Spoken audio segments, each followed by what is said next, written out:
Selamat pagi anak-anak. Apa kabar hari ini? Semoga anak-anak selalu dalam keadaan sehat ya dan siap belajar untuk hari ini. Nah, anak-anak, mari kita berdoa semoga pembelajaran hari ini dapat berjalan dengan lancar. Nah, anak-anak, materi kita untuk hari ini adalah tema 3, tokoh dan penemu. Subtema 3, ayo menjadi penemu. Pembelajaran yang pertama. Adapun tujuan pembelajarannya yang pertama adalah siswa mampu mengidentifikasi ciri-ciri kosakata baku.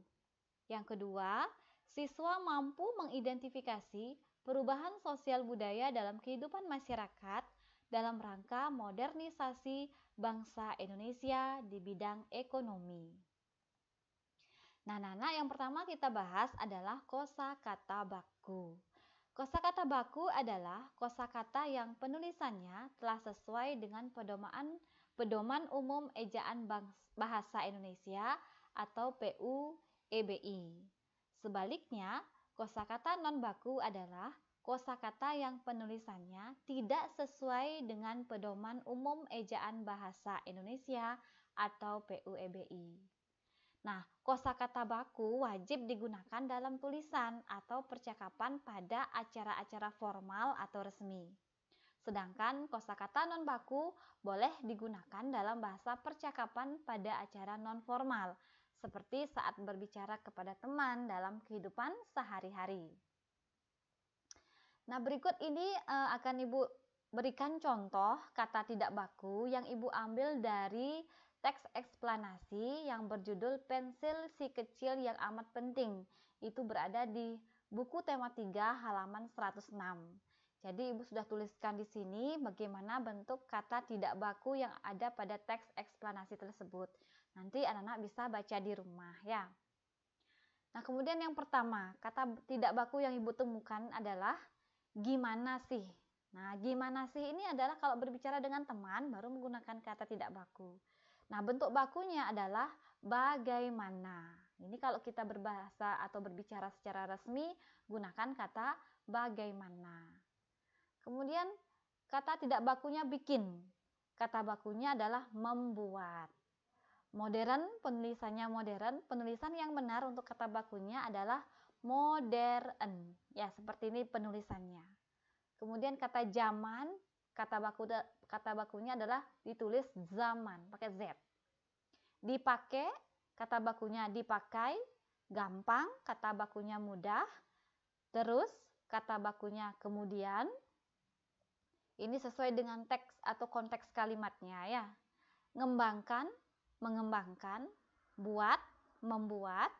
Banget, nah misalnya roti itu rasanya enak banget gitu ya. Kalau berbicara secara formal harus menggunakan kata baku enak sekali gitu ya. Kalau enggak, kalau tidak begitu ya, enggak bisa bikin. Bahasa atau kata bakunya adalah tidak bisa membuat. Nah, itulah beberapa kata tidak baku yang Ibu temukan di teks eksplanasi ilmiah. Kemudian inilah bentuk kata bakunya. Silahkan nanti anak-anak cek, baca kembali teks yang berjudul Pensil si Kecil yang Amat Penting di halaman 106. Nah, berikut ini akan Ibu sajikan contoh kalimat efektif yang menggunakan kata baku.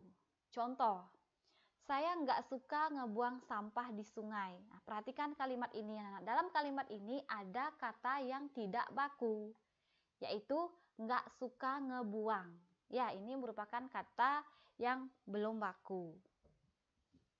Bagaimana bentuk bakunya? Ya, tidak suka membuang. Seperti itu. Sehingga kalimatnya menjadi saya tidak suka membuang sampah di sungai. Nah, ini adalah kalimat efektif. Kalau masih menggunakan kata tidak baku, itu belum efektif. Ya. Kemudian contoh berikutnya. Penemu sudah bisa bikin mobil yang bagus banget. Nah, coba anak-anak tentukan yang manakah kata yang tidak baku pada kalimat ini sehingga kalimatnya menjadi tidak efektif. Iya, benar sekali. Kata bikin dan kata banget. Nah, ini mari kita ubah menjadi kata bakunya. Bagaimana kata baku dari bikin? Nah, dia membuat. Kita kata bakunya dari bikin itu adalah membuat, ya.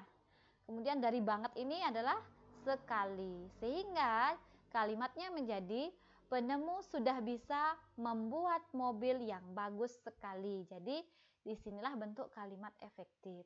Jadi efektif atau tidak sebuah kalimat tergantung juga penggunaan kata baku atau tidak bakunya. Oke, tadi kita sudah berbicara tentang kalimat efektif. Kita lanjut pada alat transportasi, anak-anak ya. Alat transportasi karena ada beberapa penemuan ditemukannya mobil tadi ya.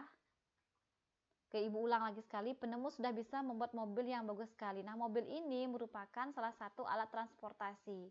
Alat transportasi sekarang itu sudah semakin maju daripada yang terdahulu. Ya, di sini akan Ibu sajikan alat transportasi yang tradisional dan alat transportasi yang modern.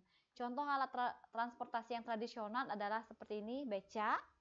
Kemudian ada andong, ada kudanya dibantu oleh kuda.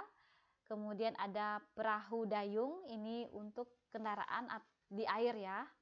Dan juga ada sepeda. Nah, inilah alat-alat tradisional, alat transportasi yang digunakan sebelum ditemukannya alat transportasi yang modern.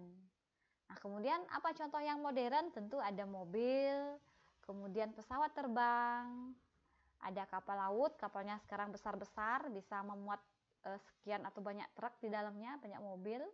Kemudian ada kereta api listrik. Inilah perubahan zaman ya. Nah, perubahan zaman ini juga mempengaruhi kehidupan ekonomi masyarakat. Apa saja? Nah, berikut perhatikan. Apa pengaruh alat transportasi terhadap kehidupan ekonomi masyarakat Indonesia? Sebelum ada transportasi modern, keunggulannya. Nah, keunggulan sebelum ada transportasi modern seperti sekarang ini. Pertama, tidak boros biaya. Kedua, jarang terjadi kecelakaan ya karena menggunakan sepeda gayung, beca, andong, jalannya pelan jadi kurang terjadi kecelakaan. Kemudian tidak ada polusi udara karena semua alami ya.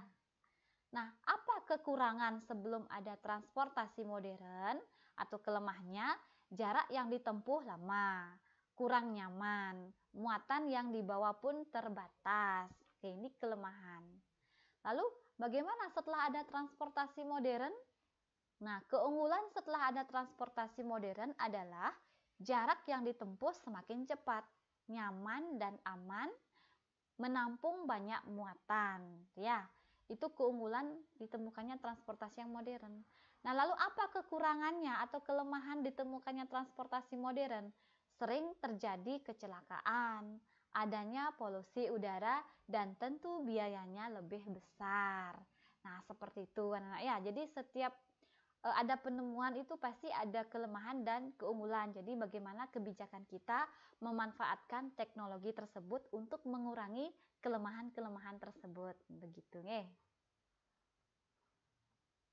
Nah, anak-anak, demikianlah materi yang bisa Ibu sampaikan tentang kalimat efektif dan bagaimana pengaruh alat transportasi terhadap kehidupan ekonomi masyarakat. Nah, untuk mengetahui sejauh mana kemampuan anak-anak memahami, sekarang silakan kerjakan latihan berikut ini. Nah, yang tugas pertama, buat kalimat tidak efektifnya, kemudian kalian salin dan jawab bagaimana bentuk kalimat efektifnya. Gantilah kata yang tidak baku menjadi kata baku. Di sini sudah Ibu garis miring, jadi anak-anak tinggal mengganti garis miring itu, tapi tetap membuat seluruh kalimat. Misalnya nomor 1, gimana sih cara membuat mie instan? Nah, gimana sih kan menjadi bagaimana. Jadi di sini di kolom kalimat efektif anak tulis bagaimana cara membuat mie instan. Nah, seperti itu ya untuk yang nomor 2 sampai dengan 5. Kemudian tugas kedua adalah, nah ini dia soalnya, silahkan dicatat kemudian atau di screenshot boleh. Nanti tulis jawabannya saja pada buku latihan tematik. Jika sudah, silahkan kirim melalui WA pribadi Ibu Guru. Nah, demikianlah anak-anak yang bisa Ibu sampaikan pada pertemuan hari ini. Apabila ada yang kurang Ibu mohon maaf. Sekali lagi Ibu ucapkan terima kasih dan selamat pagi. Semangat belajar. Dadah.